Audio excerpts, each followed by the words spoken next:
The null space of matrix A can be written as the span of the vectors I10 and J01. We're asked to determine the values of I and J. This means we have to find a basis for the null space by solving the equation A times vector x equals a zero vector.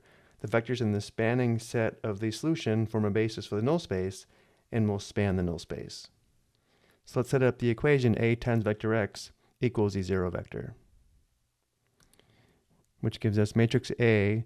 Notice matrix A is a 2 by 3 matrix, and therefore we know vector x must have 3 components, or as a matrix be a 3 by 1 matrix.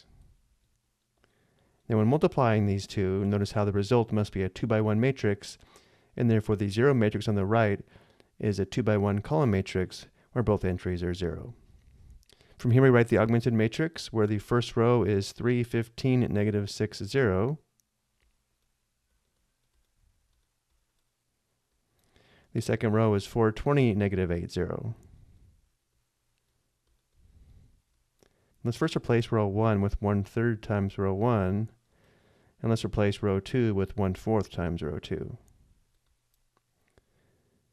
Replacing row 1 with 1/3 times row 1, we have 1, 5, negative 2, 0. Replacing row 2 with 1/4 times row 2, we have 1, 5, negative 2, 0 as well. Because the two rows have the same entries, let's get a row of zeros in row 2 by replacing row 2 with negative 1 times row 1 plus row 2. Row 1 remains the same. We have 1, 5, negative 2, 0. Replacing row 2 with negative 1 times row 1 plus row 2 will give us a row of zeros. Notice how we have a pivot in row 1, column 1, which indicates that x sub 1 is a basic variable, and x sub 2 and x sub 3 are both free variables because there are no pivots in column 2 or column 3. So the first row indicates that x sub 1 plus 5x sub 2 minus 2x sub 3 equals 0. Again, x sub 2 and x sub 3 are free variables. X sub 2 equals x sub 2. X sub 3 equals x sub 3.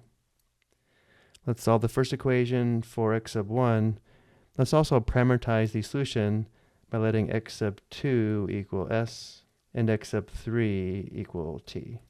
So solving the first equation for x sub 1, we have x sub 1 equals, we'd have negative 5s and then plus 2t, which means the solutions to the equation A times vector x equals a zero vector are all the vectors x that have 3 components, where x sub 1 is equal to negative 5s plus 2t, x sub 2 is equal to s, and x sub 3 is equal to t. Let's write this as a sum. Let's write this as s times the vector formed by using the coefficients of s, which are negative 5, 1, 0, plus t times the vector formed by using the coefficients of t, which are 2, 0, 1. Now that we have the solution to the equation A times vector x equals a zero vector, let's go back to the previous slide.